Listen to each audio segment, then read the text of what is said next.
दर्शकों, आज मनुष्य ईश्वर से लाभ प्राप्त करने के लिए हर संभव प्रयास करता है। वह तीर्थ पर भी जाता है, भक्ति भी करता है, देवी देवताओं के मंदिर भी जाता है, लेकिन फिर भी उसको ना तो शारीरिक सुख मिलता है और ना ही मानसिक शांति। दर्शकों, ऐसी ही कहानी थी राजस्थान के रहने वाले बने सिंह जी की। बने सिंह जी सभी पारंपरिक भक्ति साधना किया करते थे। ये तीर्थ पर भी जाते थे, पूजा पाठ भी करते थे, देवी देवताओं के मंदिर भी जाते थे, लेकिन फिर भी वह अपने जीवन में अनेकों बीमारियों से ग्रस्त थे। इनको कैंसर हो गया था। जब विज्ञान से कोई समाधान मिलता ना नजर आया तो बने सिंह जी ने तांत्रिकों के दरवाजे भी खटखटाए। इन्होंने झाड़ फूंक भी करवाई, लेकिन फिर भी इन्हें कोई राहत नहीं मिली। दर्शकों, आज बने सिंह जी का कहना है कि मेरी जिंदगी तब बदली जब मुझे संत रामपाल जी महाराज द्वारा लिखित पुस्तक ज्ञान गंगा प्राप्त हुई। दर्शकों, न जाने संत रामपाल जी महाराज ने इस ज्ञान गंगा पुस्तक में ऐसा क्या लिखा है कि जिसको पढ़ने मात्र से ही लोगों को लाभ मिलने लग जाते हैं। लोग यह दावा करने लग जाते हैं कि मुझे पूर्ण परमात्मा का वास्तविक ज्ञान अब हुआ है। दर्शकों, आखिर बने सिंह जैसे तमाम लोग अपनी सभी पारंपरिक भक्ति साधनाओं को छोड़कर संत रामपाल जी महाराज द्वारा बताई गई भक्ति साधना को क्यों अपना रहे हैं? इसके पीछे की सच्चाई क्या है?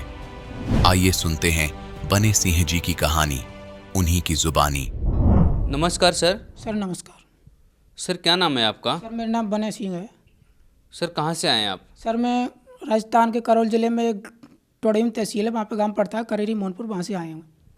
सर संत रामपाल जी महाराज से नाम दीक्षा लेने से पहले आप क्या भक्ति साधना करते थे? जी सर, मैं हिंदू धर्म में होते हुए सभी जैसे देवी देवताओं की पूजा करते हैं, और क्या है कि जैसे हनुमान जी के मंदिर जाना, कैला देवी जाना, गोवर्धन को जाना, इस तरीक़ा से हम सभी साधनाएँ करते थे। सर संत रामपाल जी महाराज जी से आपने नाम दीक्षा कब ली? जी सर, हमने 4 अप्रैल 2016 को ली। सर देवी देवताओं की भक्ति करने से आपको क्या लाभ प्राप्त हुए? जी सर, हमें लाभ तो कुछ नहीं हुआ, बल्कि नुकसान हो गया। हमारे भक्ति करते करते हम इतनी सारी भक्तियाँ करते थे, क्या है कि मंदिर जाते थे और तीर्थ स्थानों पर बहुत जगह जाते थे, लेकिन क्या है कि हमें ऐसी भक्ति करते करते भी कैंसर हो गया। हमारे पिताजी को ऐसी घातक बीमारी हो गई, जिससे क्या है कि उनको कुछ भी दिखाते दिखाते झाड़ फूँक बहुत भी करवाया, बहुत सी दवाई गोलियाँ खाई, फिर भी कुछ भी आराम नहीं पड़ा हमारे पिताजी को भी। उनको भी ऐसी बीमारियां हुई कि वो 2.5-3 साल के अंदर बिल्कुल जैसे लकड़ी जैसे होता है नहीं, लकड़ी की तरह सूख सूख कर ख़त्म हो गए वो। सर आपने बताया कि आपको कैंसर हो गया, तो इस कैंसर कितने साल तक रहा सर आपको? जी सर, मेरे कैंसर कम से कम 1.5 साल रहा। तो हम नज़दीक हॉस्पिटल गए, पहले हमारे करौल जिले में पड़ता है, तो हम प्राइवेट गए थे। तो वहाँ पे गए, हमने क्या है कि डॉक्टर को दिखाया, डॉक्टर ने बता दिया कि आपको इन्फेक्शन हो गया। तो हमने उन्हें इन्फेक्शन की कम से कम 6 महीने दवाइयाँ खाई, फिर हमें कोई लाभ नहीं हो उन दवाइयों खाने से। तो हमने क्या है कि फिर वो बढ़ता गया कैंसर का रूप, ब्लड आता गया अंदर से। तो वो कह गया कि आपको दवाई खाते जाओ, आराम पड़ जाएगा। तो हमने दवाई खाते रहे, बोले कि आप 9 महीने खाओ। तो फिर हमने 9 महीने खाई, फिर भी कुछ नहीं हुआ। फिर हम क्या है कि जयपुर गए, जयपुर राजधानी में सवाई मानसिंह हॉस्पिटल पड़ता है, उसमें गए हम। तो जयपुर से भी हमने वो दवाइयाँ खाई, 2nd कैटेगरी टीबी वाली। तो फिर हमने वो भी खाई, लेकिन उनसे भी कोई आराम नहीं पड़ा। तो फिर हमने SMS में दोबारा से दूसरी जांच करवाई। हमने डॉक्टर से कहा सर हमारे लिए कोई आराम नहीं है, इन दवाइयाँ लेने से उल्टी ज़्यादा तकलीफ हो रहा है हमारे लिए। तो उन्होंने क्या है कि 21 रोज़ में जो जांच आती है वो बाहर जाती है जांच, तो वहाँ से वो जांच आई। तो उसमें हमने 21 रोज़ बाद में गए, तो डॉक्टर ने कहा कि आपका यहाँ जयपुर में इलाज नहीं होगा SMS में, आपको कोटा जाना पड़ेगा। कोटा में मेडिकल हॉस्पिटल है, उसमें गए हम। वहाँ जा कर के हमने 8 रोज़ भर्ती रहे, वहाँ से दवाइयाँ खाई। वहाँ पे हमको तीसरी टीबी बता दी MDR, लेकिन वो भी नहीं पकड़ पाए कि इसके कैंसर है। तो हमने तीसरी टीबी MDR की दवाइयाँ खाई।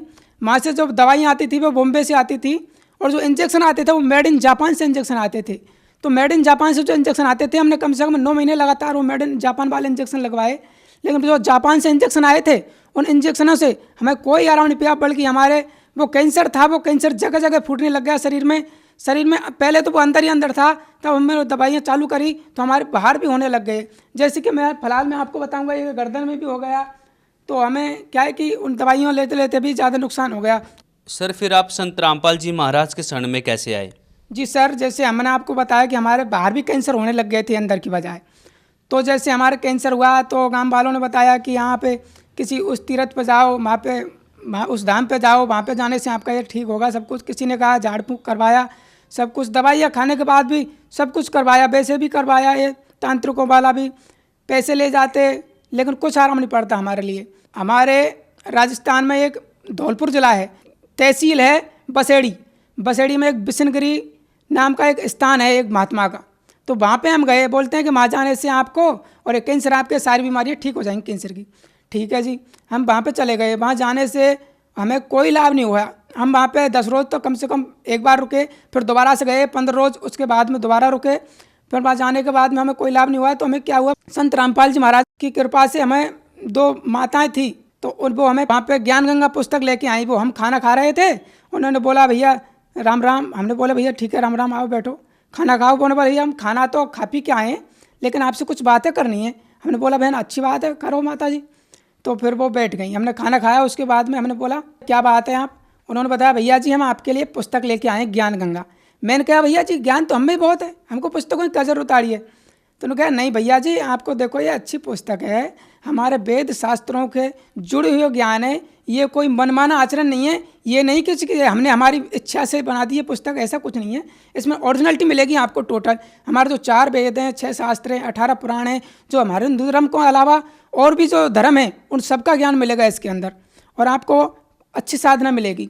तो जी सर, हमको वहाँ से उन बहनों ने ज्ञान गंगा पुस्तक दी, तो हमने उस ज्ञान गंगा पुस्तक को और पढ़ा। उस पढ़ने के बाद में हमने एक रोज़ वो पुस्तक पढ़ी। उन बहनों ने बताया कि आप ऐसा करना, ये संत रामपाल जी महाराज की पुस्तक है ज्ञान गंगा, उसमें आगे की तरफ पोस्टर लगा हुआ था। उन्होंने कहा आप पुस्तक पढ़ते हो ना भैया, तब आप परमात्मा को, संत रामपाल जी महाराज को दंडवत करके पढ़ना है इस पुस्तक को, और शाम सुबह आप जब भी पुस्तक पढ़ो तो आप दंडवत प्रणाम करना पहले। मैंने कहा भैया ठीक है। हमारे तो क्या है कि दुखों से जूझ रहे थे हम तो बहुत, तो हम मरता क्या नहीं करता। हमने सर क्या किया, वो पुस्तक दंडवत प्रणाम करके पढ़ना चालू कर दिया। तो हमने वो पुस्तक कम से कम सारे दिन पढ़ी, वो 4-5 बजे तक सुबह से लगे हम। तो पढ़ने के बाद हमने देखा कि इसमें तो कुछ ज्ञान अच्छा है। तो फिर हमने क्या कि फिर दूसरे रोज़ पढ़ा। तो दूसरे रोज़ भगत जी हमने कम से वो पुस्तक थोड़ी सी छोड़ी थी, कम से कम 10-20-50 पेज छोड़े होंगे हमने, नहीं बाकी पूरी पुस्तक 2 दिन में वो टोटल पढ़ ली। तो सर जब क्या किया, हमने पुस्तक पढ़ी तो हमने उसमें जब जो भक्त संत रामपाल जी महाराज से जुड़े हुए थे, हमने देखा कि इनकी इतनी लाइलाज बीमारी ठीक हुई है। किसी का लकवा, किसी का कैंसर, किसी का कुछ, किसी के भूत प्रेत पैदा, किसी का कितने सुख हो रहे हैं उसमें। तो हमने किया ठीक है, फिर तो हमको भी जाना चाहिए इसमें, तो हम भी दुखी हैं, हम भी सारी जगह घूम रहे हैं, तो हमको यहाँ जाने में क्या दिक्कत है, यहाँ भी हम जाएँ। फिर हमने संत रामपाल जी महाराज जी से और जा कर के जयपुर में 4 अप्रैल 2016 में नाम उपदेश लिया। सर आपने बताया कि आपको कैंसर थी, आप बहुत परेशान थे, आपका कहीं इलाज नहीं हो पा रहा था, तो क्या फिर संत रामपाल जी महाराज जी से नाम दीक्षा लेने के बाद आपकी कैंसर की बीमारी ठीक हो गई? जी सर, मैंने सभी डॉक्टरों से बहुत जगह क्या है कि दवाइयाँ ली, जयपुर से, कोटा से, मंडावर से, करौली से, महुआ से, धौलपुर से, मतलब बहुत जगह से दवाइयाँ खाई, लेकिन मेरे को कुछ आराम नहीं मिला।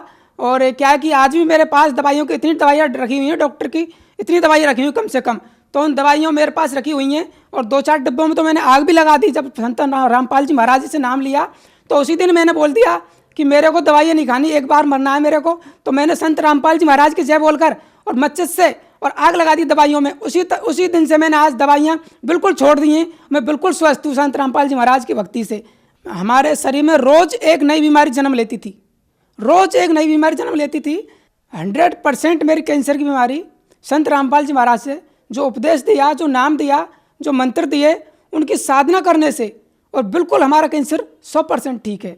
जो हमारे पत्नी थी उसके भी शारीरिक पीड़ाएं बहुत ज़्यादा थी, तो उन्होंने भी हमारे साथ नाम उपदेश लिया, तो उनकी भी जो शारीरिक बीमारियां थी वो भी ठीक हुई पूर्ण तरह से। और जी सर क्या बताऊं मैं आपको, लाभ तो परमात्मा के रोज़ होते हैं। जब हम परमात्मा को तभी संत रामपाल जी महाराज को याद करते हैं, सुमरन लेते हैं, तभी हमारे लिए और सारे परमात्मा खड़े मिलते हैं संत रामपाल जी महाराज, और तुरंत ही हमारे लिए जिस भी बात की हम परमात्मा से अर्जी लगाते हैं उसमें की तुरंत सुनते हैं। सर आज आपकी संत रामपाल जी महाराज के प्रति कैसी आस्था है? आस्था सर मैं कहना चाहूँगा यहाँ पे कि आस्था बिल्कुल दृढ़ आस्था है हमारी, क्योंकि जो ज्ञान है, पर ज्ञान ही ऐसा देते हैं संत रामपाल जी महाराज जो बिल्कुल सत्य ज्ञान है।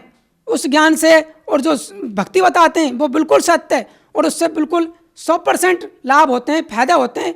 इसलिए हमारी बिल्कुल भक्ति दृढ़ है और उनके प्रति विश्वास भी हमारा पूर्ण रूप से दृढ़ है।